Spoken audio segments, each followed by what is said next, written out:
À cette plateforme African Women in Dialogue AFUD, les langues se délient. Les femmes prennent conscience du potentiel qui est le leur et décident d'agir. Toutes les femmes ont les mêmes problèmes.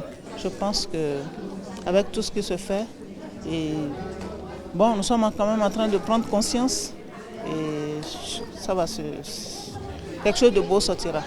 Merci. Cette conférence, cette rencontre, comme je peux le dire, est vraiment venue à son heure.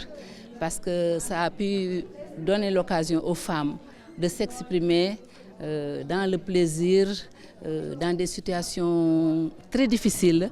Et entre femmes, on s'est vraiment parlé. Surtout, j'ai aimé les groupes, les séances de groupe qu'on a fait. 2 jours de séances de dialogue pour comprendre combien toutes les femmes des 54 pays d'Afrique peuvent impacter leur cadre de vie. La femme, c'est la famille. Et la femme aussi, c'est la société. Donc, il faut que certaines femmes, surtout nos femmes qui sont dans le milieu rural, il faut que nos sœurs connaissent leurs droits.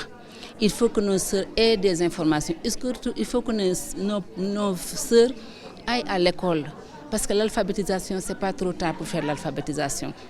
Et sans l'alphabétisation, on ne peut rien faire. On a parlé du maintien des filles à l'école, de la scolarisation. Mais pour moi, la scolarisation ne suffit pas. Il faut les maintenir à l'école. On a l'habitude de dire que derrière chaque homme, il y a une grande dame. Mais là, on dirait à côté de chaque homme, il y a une dame. Pourquoi pas devant les femmes? Parce qu'avec les femmes, on peut compter sur un changement de notre continent. Ça, c'est pour les femmes, pour changer le monde. On ne veut plus les hommes ici. Les hommes nous ont trop retardés.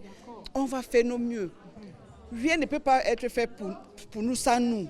Bon, il faut être les femmes, il faut se lever. Elles sont toutes présentes, prêtes à surpasser même leur handicap pour certaines. C'est beau de voir les femmes vulnérables et, dans ma situation, on a tendance à penser que la vulnérabilité se limite au handicap.